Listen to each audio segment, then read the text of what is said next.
The Western Mass Area Labor Federation, along with affiliated unions and supporters, are holding a rally standing in solidarity with Holyoke teachers. Now, earlier, they marched from near the district office with the Holyoke Teachers Association to this scene at Heritage Park.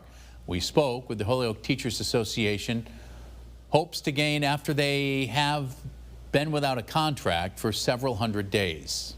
We've been fighting for dignified compensation, comparable with other districts, health and safety in the workplace, increased teacher autonomy through things like increased instructional preparation time in both units. We want to keep those educators here for the students of Holyoke.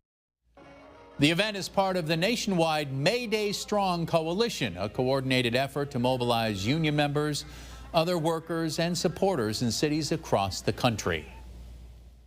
Now, we did reach out to Holyoke Public Schools for comment.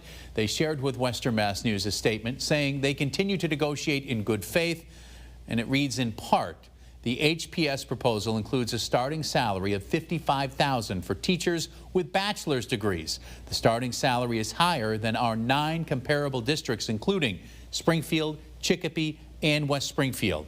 The district adding they look forward to resolving issues and balancing the needs of teachers, students, and the community.